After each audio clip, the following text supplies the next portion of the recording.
অসমতে থাকি যদি আপোনালোকক মেইন বস্তুখিনি নেদেখাও কেনেকৈ হ'ব বাৰু কওকচোন। আৰু তাতে আছোঁ মই গুৱাহাটী। একদম ভিডিঅ'টো আপোনালোকে শেষলৈকে চাই থাকিব। আৰু এইখনেই হৈছে অসম ৰাজ্যিক চিৰিয়াখানা আৰু উদ্ভিদ উদ্যান। একদম ভিতৰৰ পৰিৱেশটো আপোনালোকক দেখাই দিছোঁ।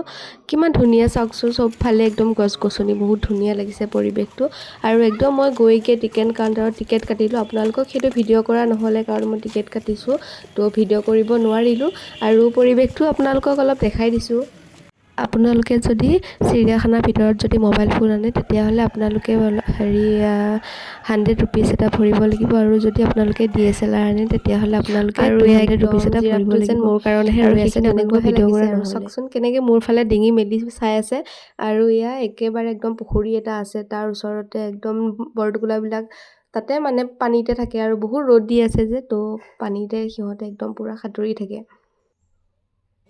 আৰু এইফালে চাওকচোন, একদম ক'লা মেকুৰীকেইটা একদম পূৰা বিন্দাছ শুই আছে। ইহঁতৰ একদম টেনশ্যন বোলা বস্তুটো নাই। একদম চাওকচোন, তেওঁ কি ধুনীয়াকৈ শুই আছে বা একদম। আৰু এইফালে চাওকচোন অজগৰ, মাই গড, কেনেকুৱা ভয় লাগিছে। আৰু ভিতৰত যে সিহঁতক পূৰা ফেন দি পেলাই একদম পূৰা ফেন দি পেলাই ভিতৰত ৰাখি থৈ দিছে।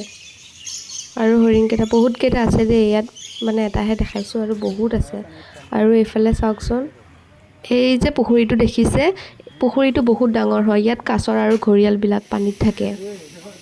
আৰু এয়া হৈছে একদম পাহাৰত যে থাকে অজগৰ সাপ, সেইবিলাক সাপ আছে ইয়াত। আৰু ইয়াতে লিখা আছে দেই, আপোনালোকে যদি ঘৰত যদি জীৱ-জন্তু ওলায়, তো জীৱ-জন্তুবিলাক নেমাৰিব, ইয়াৰ মানুহৰ লগত কণ্টেক্ট কৰি ইয়াত দি দিব, তেতিয়াহ'লে আপোনালোকে জীৱ-জন্তু মাৰিব নাপায়।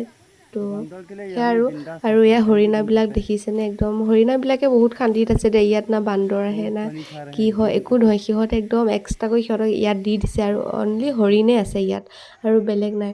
আৰু এয়া চাওকচোন কলা ভালুক, বাপৰে কিমান মস্ত, বহুত মস্ত, বহুতকেইটা আছে। আৰু সেই ঘৰটোৰ ভিতৰতো আছে চাওকচোন এটা, বাপৰে বহুত ডাঙৰ হয় দেই। আপোনালোকক মই জুম কৰি দেখাইছোঁ। আৰু এই মোবাইলত সৰু দেখিছে, কিন্তু বহুত ডাঙৰ হয়। চাওকচোন কিমান মস্ত, ভয় লাগে। আৰু ইয়াত আছে নাহৰ ফুটুকী বাঘ, একদম গৰমত বহি আছে, কিনো কৰিব আৰু বেছি